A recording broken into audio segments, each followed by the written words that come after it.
اجتماع میں شرکت کی اور جو خیالات کا اظہار کیا انہوں نے ہماری حمایت میں.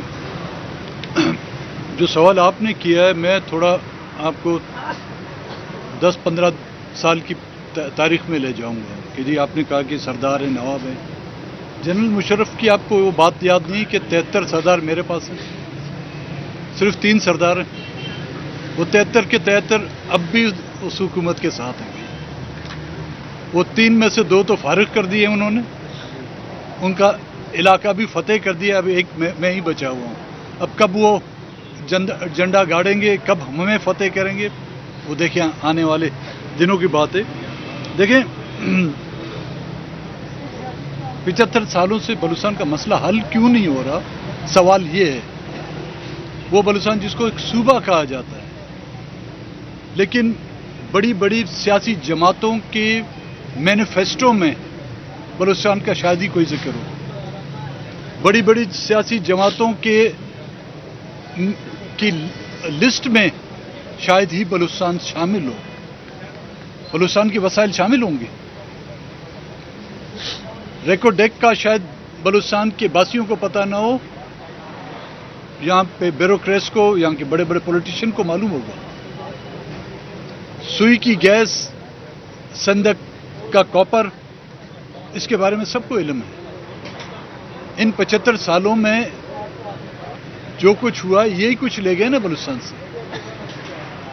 بلوچستان کی اہمیت تب نظر آتی ہے جب سی پیک کے فنڈز آتے ہیں. چائنا کو خوش رکھنے کے لیے بلوچستانی کی بلی چڑھائی جاتی ہے. 65 ارب ڈالر لانے کے لیے ہمارا سودا کیا جاتا ہے.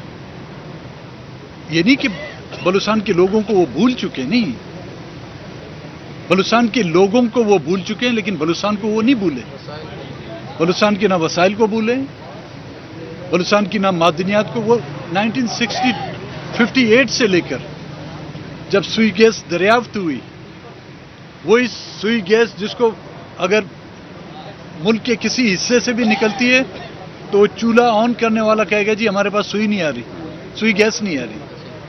یہ نہیں کہیں گے کہ ماری گیس نہیں آ رہی یا دادو کی گیس نہیں آ رہی، وہ کہیں گے جی سوئی گیس نہیں ہے. وہ اتنی مشہور ہوگی، لیکن ہم آج دن تک اس سے محروم ہیں. ہمارے وجہ سے، سی پیک کے نام کی وجہ سے ملک میں موٹر وے بن گئے. میں اس وقت بھی کہتا تھا، میاں صاحب کی حکومت تھی، ہم نے بولا ہمیں موٹر وے نہیں چاہیے، ہمیں جسٹ گیو اس اے وے، ہمیں ایک راستہ دیں. پاور جنریٹنگ پلانٹ بنائے گئے ہیں جہاں پر بلوچستان میں بجلی کی جو ضرورت ہے وہ 1500 یا 1600 میگا واٹ کی ضرورت تھی، لیکن اس کو آج دن تک مشکل سے 400 میگا واٹ مل رہی ہے. اس میں ایگریکلچر بھی آپ کی شامل ہے. اس میں ہمارے پاس کوئی انڈسٹری نہیں ہے. ہماری جو بلوچستان میں اگر انڈسٹری ہے تو وہ زراعت ہے. اور اس فارمرز کو جو ہے نا 6 گھنٹے بجلی ملتی ہے. اب اس سے وہ زراعت کرے، ٹیوب ویل چلائے یا اپنا گھر چلائے. وجہ یہ ہے کہ بلوچستان کو اس ملک کا صوبہ نہیں تسلیم کیا گیا ہے. بلوچستان کو روز اول سے کالونی سمجھا گیا ہے. اور وہ مائنڈ سیٹ ہمارے حکمرانوں کے ساتھ ساتھ ہمارے ریاست کے ان اداروں کے ذہن میں بھی ہے کہ جی یہ ایک کالونی ہے، اس کو ایک کالونی کے طور پر آپ ٹریٹ کریں، اور وہی ہمیں ٹریٹ کیا جائے. شہباز شریف حکومت کے ساتھ آپ کا سب سے بڑا مطالبہ یہی تھا کہ جبری طور پر جو گمشدہ لوگ ہیں ان کی رہائی ہونی چاہیے. وہاں سے کیوں وہ رسپانس آپ کو نہیں مل سکا؟ کہاں پر وعدہ خلافی ہوئی آپ کے ساتھ؟ لیکن صرف 16 سال کی شہباز شریف کی حکومت کے دور میں جو اس مسئلے کو نظر انداز نہیں کیا گیا، پی ٹی آئی کے دور میں بھی نظر انداز کیا گیا. اور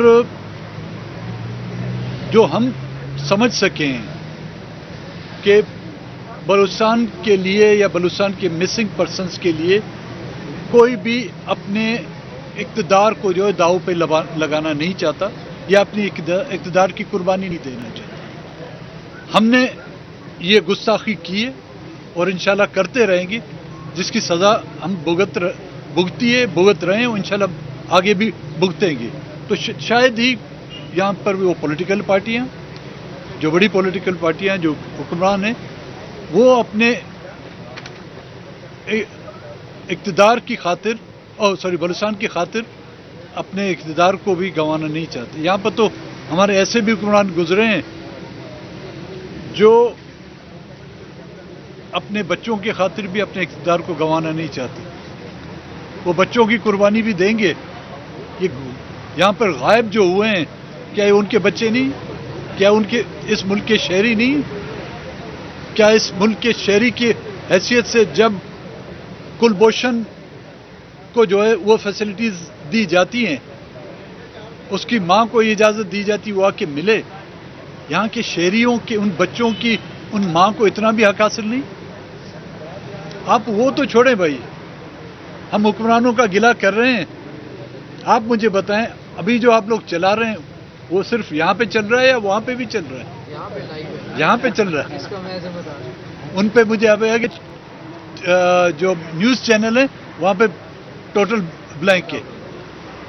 آپ لوگ بھی جس طرح آپ لوگ بے بس ہوتے ہیں, ہمارے حکمران بھی ان کے سامنے جو ہے بے بس ہے. اچھا سر, اسی کو آگے بڑھاتے ہیں کہ آپ نے وہ بالکل جو ہے وہ ہماری مرض کی تشخیص کو بڑی زیادہ سوال یہ ہے کہ وہی لوگ ہیں, وہی جماعتیں ہیں, تو کیا ایسی جمہوریت کو بھی ڈرامہ نہیں ہوتی جس میں بنیادی حقوق سے ووٹ محروم ہے اور ان کو کوئی سالہ سال سے کوئی پوچھنے والا نہ ہو, نظریہ خاموش ہو, اور جو لاتے ہیں اقتدار جن کا آپ نے ذکر کیا, ان کے لانے والوں کے لیے آپ لوگ بھی قضا پڑ جاتے ہیں بعض اوقات کہ آپ ان کے ساتھ شامل ہو جاتے ہیں.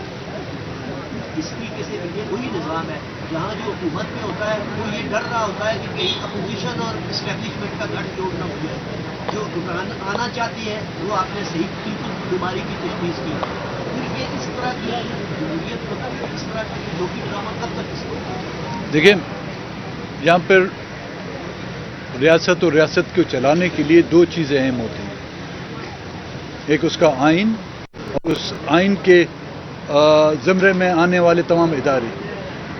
اور ظاہر اس آئین تک اور ان اداروں کو چلانے کے لیے آپ کو ایک جمہوری نظام چاہیے. ایک آئین یہاں پر ناپید ہے اور ایک جمہوریت ہے. آئین یہ سڑک ہے, یہ آئینی سڑک ہے, جس کو شارع دستور کہا جاتا ہے, اور میرے خیال میں ایک شارع جمہوریت بھی ہے یہاں پر, ہے نا. بس اسی کو ہم دیکھ کر اپنا دل خوش کرتے ہیں, اور یہی شعر کہتے ہیں, دل کو خوش رکھنے کے لیے غالب خیال اچھا ہے. اس میں ہم ان قوتوں کو قصوروار نہیں کہہ سکتے. ہمارے پولیٹیکل پارٹیاں, سیاسی قیادت سب سے بڑی ذمہ دار ہے, جنہوں نے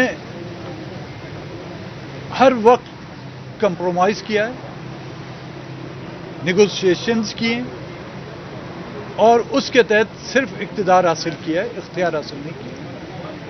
تو اقتدار حاصل کرنا کوئی مسئلہ نہیں. جب آپ اختیارات حاصل کریں گے جو آپ سے چھینے گئے, ابھی تک تو ہمارے حکمرانوں کو یا ہمارے سیاستدانوں کو یہ پتہ نہیں کہ ان کے پاس کوئی اختیارات تھے, وہ چھینے گئے اور کس نے چھینے. جب ان کو یہ پتہ اپوزیشن میں ہوتے ہیں ان کو پتہ چلتا ہے, لیکن جب وہ اقتدار میں آتے ہیں, اقتدار کی بخمل کی جو صوفے ہیں